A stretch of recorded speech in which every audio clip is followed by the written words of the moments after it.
Hi, Angie. I'm going to open it up now. Where is it? Oh, it's sealed.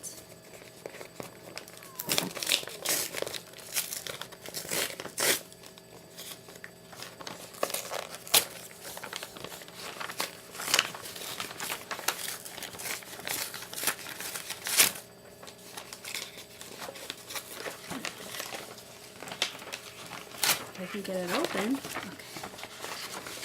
Okay. Sheet. Okay. Interpreting at a mental health clinic. Segment number 1. You're a freelance interpreter who has just accepted an ongoing assignment interpreting for a newly established outpatient mental health clinic. The type of situations includes one-to-one counseling sessions, small group sessions of no more than a dozen participants, and occasionally a large group sessions with an invited speaker. All these sessions will be conducted by a therapist who cannot sign. You have been told that typically you will have a colleague working with you for the small and large group sessions, but for the one-on-one sessions you will usually work alone. You arrive early for the first session, a one-to-one session. The therapist happens to meet you in the hallway and you begin talking. The therapist tells you that the deaf patient has called and left a message that he will be 30 minutes late. The therapist asks how you became interested in sign language and deaf people, and so you tell your story. Then the therapist asks you about the residential experiences of deaf people and about an article that he read which claimed there is high level of sexual abuse of students in residential schools for deaf students. What do you do and why? Well, since I didn't read the article, I'm not really sure what credibility it has, so I'm not, myself personally, I have no idea if that's true or not. I've never heard of that before. What is he asking? Okay, he claimed there's a high level of sexual. I mean, he's not asking me any questions. I guess he's just like telling me information that he has about deaf people, so I guess I don't even know. I'd just say, like, wow, that's interesting. Ask him what article. Maybe, I have no idea. It just seems like awkward small talk, especially for someone who I just met. It's a really weird subject to just start speaking about, so I don't know. Well, if it applies to the deaf person, maybe it's important article to be read, but I'm not really sure. I mean, during this time, obviously, I'll have experience with deaf people and their stories of residential schools, so, but again, I can't really give that information out, so I can't agree, like, yeah, I've heard that too. So I guess I would just leave it as that's an interesting article and maybe ask where he got it from so I can read myself. But other than that, I don't think I would talk more about it. It doesn't seem like something that I should talk about with a therapist, especially because I've never been to a deaf school, so I have no idea. I mean, the sexual abuse of students, deaf, hearing, blind, anything, it's awful. So, I mean, I think I would react the same way, like, wow, that's awful. I don't know. There's nothing I can do. So, okay, I'm going to go to the next segment now. After you respond, the therapist tells you that the reason he asked is that the deaf patient in this session has a history of child sexual abuse. Okay, so that makes sense why he started. Okay. And that is the first in a series of court-ordered therapy sessions. This is the first in a series of court-ordered therapy sessions. The deaf person finally arrives and is someone that you recognize from interpreting you have done in the community. What immediately I think of from reading that is earlier today I spoke with a deaf woman and she was telling me about her daughter who's well, she was telling me about her experiences with interpreting, and she said a common thing that happens is when she gets to wherever she is meeting the interpreter, needing an interpreter, if she recognizes them, depending on the situation, she will either ask for a different interpreter since she doesn't want her friends or her, what's the word? It starts with an A, I can't think of it. Her acquaintances to know any of her business. So immediately, okay, so if I recognize this person and I've already done interpreting with them, and if they don't feel comfortable with me knowing this kind of personal information, that's on them. Obviously, they have the right. So I'll keep going. The therapist directs the deaf person to his office, and the session begins. At the end of the hour, you accompany the deaf person to the receptionist desk to schedule the next appointment. In the middle of trying to find a workable time, the therapist approaches and in front of the deaf person asks if he can speak to you in private for a few minutes. What do you do and why? Well, this is kind of tricky considering the session is over.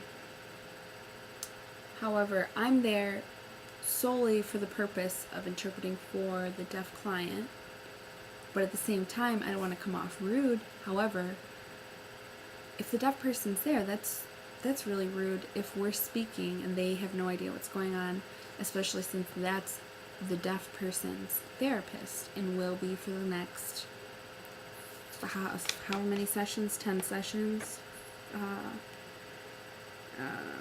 Right. Series of court order. Well, however many sessions. So they know that this is someone they're going to see often. I guess I would just interpret, like, the therapist asks if we can discuss in private for a few minutes. Then I would ask, maybe SimCom, so she knows that I'm not keeping anything, or the deaf client knows that I'm not keeping anything from her. I would just say, I would interpret, can you speak to me in private? And then I would ask, what is it regarding? Is it do you need my opinion on something, or is it in relationship with the deaf client? Which, if it is the relationship with the deaf client, I'm not the person that they should speak to, since although it says that I recognize this person, that doesn't necessarily mean that I know anything about their personal life. So I don't think it'd be appropriate to follow the therapist without the deaf client, especially if it regards the deaf client. If the therapist wants to speak to me about, he asked why I got into sign language, and I told them my story of how I was interested in sign language and deaf people. So if it was regarding that, this would not be the appropriate time to discuss it, considering I'm at work. So, if you want to discuss it, I don't see an appropriate way for that to be acceptable. I don't think that's acceptable. So I would say, I would ask the therapist, what is it regarding? And interpret that they wanted me to speak in private. Okay, so next one. A few weeks later, the deaf person is scheduled to join an ongoing group therapy session, and you have been asked to interpret. You have been told that the group consists of therapists plus approximately 12 men who are undergoing court-ordered treatments for sexual abuse of children. The group has been in session for a few months, and it is common for new people to join the group as others leave it. Hang on, I have to reread that because A few weeks later, the deaf person is scheduled to join an ongoing group therapy session, and you have been asked to interpret. You've been told that the group consists of therapists plus approximately 12 men who are undergoing court-ordered treatments for sexual abuse of children. Wow, okay, so the group has been in session for a few months, and it is common for new people to join the group as others leave it. You have arranged for a colleague to interpret with you since you suspect this will be more demanding than the one-on-one counseling sessions. About 30 minutes before the session is to begin, you receive a page from your colleague saying that she is involved in a car accident. She has suffered only minor injuries, but is taken to the hospital for x-rays as a precautionary measure. Thus, she will not be able to interpret the group's counseling session. She has placed a call to the referral agency, but they have not been able to locate a replacement. You too contact the agency and confirm that they have no one available on such short notice. What do you do and why? Well, if I were to interpret alone, and I have previous knowledge that what did I say? Let's see, okay, since you suspect this will be more demanding than one-on-one counseling sessions. So if I already know that the job I'm going to will need more than one person, I can't go in there. I mean, of course, I'm not going to stand them up because then that's completely ridiculous. However, I will try my hardest to get access to another interpreter, since I obviously already know that this job will need more than one interpreter. And I will do it because, I already know that this is, and it wouldn't be fair if I go into the work knowing that I might not be capable to do it alone. So I would try my hardest to get someone else, but I know that sometimes it's just not an option. So I would just do my best and be clear to everyone that, well, not to everyone, the parties that are on a need-to-know basis, that I'm alone and I should have had another interpreter with me, a colleague with me. So I'm going to try and catch every word.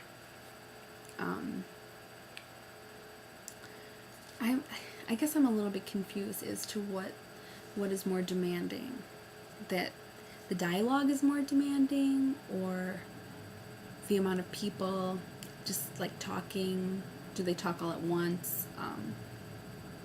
I guess I'm just really confused as to why this is more demanding than one-on-one counseling sessions. Just maybe because it's easier with one-on-one to just control the conversation and stop people when they're going too fast. So, I mean, if it came down to it and I just had to do it by myself, that's what you have to do, and I would just try my hardest to just make sure I have everything discussed, interpreted.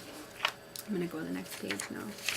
Okay, you decide that you really have no other viable option than to explain the situation to the therapist and let him determine whether or not to proceed under the circumstances. Okay, so, see, at first when I was saying that I would let everyone know as a need basis, I was like, wait, I'm not sure if that's even okay, that I'm telling people that. I thought maybe it might be too much information, but okay. He tells you that this is a critical juncture in the deaf person's therapeutic program and insists that the session go on as scheduled. During the session, you struggle a few times. What are my struggles? Oh, particularly at some of the graphic fantasies described by a couple of members in the group. Nevertheless, you leave the session feeling that, under the circumstances, the deaf person was not disadvantaged, and apart from your own uneasiness at the work session alone, you feel that the session was generally quite successful. However, you begin to realize that this ongoing assignment is beginning to affect you emotionally. You are definitely not looking forward to the group session next week, especially after the graphic descriptions you interpreted this week. What do you do and why? I know myself, and I know I have a history of anxiety and depression. Myself personally, yes, I do believe that this would affect me a great deal. So if I were uneasy throughout the entire session and I was dreading the next group session, and I have a week in advance, I would decide to not take the job for the following week if I knew that it was going to affect me that much. Number one, to make sure that the interpreters who do come in next week will know the graphic nature that is involved. Not details, but they will know that this they have to be prepared emotionally for it, and two, so that people are able to come there with enough time in advance. But yeah, I do believe that interpreting those graphic, what do they call it, fantasies, yeah, I think that would affect me emotionally, and I do believe that myself, I would not be able to do it. I do not think I would be able to continue. A few days later, a friend of yours asks you to interpret for a Cub Scout meeting. Your friend's deaf son and another deaf boy belong to the Cub Scout den based at a local school they attend. However, they want to attend the upcoming Regional Scouting Camporee, a Scouting Olympics, that will take place over an upcoming long holiday weekend.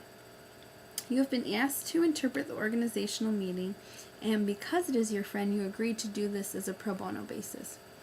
When you arrive, there are approximately 50 Cub Scouts and their parents, mostly fathers, at the meeting. As you are waiting for your friend and his son to arrive, you notice that one of the men looks familiar. After a short time, you realize that he is one of the men from the group counseling session. You remember him quite clearly because of his graphic descriptions of sexual fantasies, almost all of which involved young boys. What do you do and why? It is my job as an interpreter to keep all information that I have confidential. So although this may tear me up inside and I just may be sick to my stomach, I have an agreement that I'm going to interpret this meeting pro bono. So that means, I wasn't expecting to be paid. Meaning, if I drop out, if I'm just so uncomfortable with the situation and just remove myself, my good friend and her deaf son and another deaf boy are completely out. They're missing information, and that's completely unfair to them, especially if I already agreed. Not only is my reputation at stake, but my friend, that relationship might not be as strong as it was. Because of that, I definitely will continue interpreting for the Cub Scout meeting, as uncomfortable as I am. Will I tell my friend about the information that I heard? No, I will not. Maybe I might suggest that her son should not. Because I can't really, I can't give specific details, but maybe I can just suggest that her son not be unsupervised at that man's house. Because pretty much that's all I can do. If she asks me any details about it, I really can't say. That's my job. Again, my reputation's at stake. I would not want to lose any credibility that I'm trying to gain. So, okay, that's what I would do. Finally, your friend and his son arrive after a few minutes of the meeting starts. The leader, after reviewing the tentative schedule, then asks for volunteers for various tasks, including driving, overnight supervisors, and competition judging. As fathers begin to volunteer for various tasks, the man you recognize from the counseling sessions volunteers to drive and to be one of the overnight supervisors. The leader thanks him and then announces no more volunteers are needed. What do you do and why? Well, okay, so now the situation is shifted because it's not just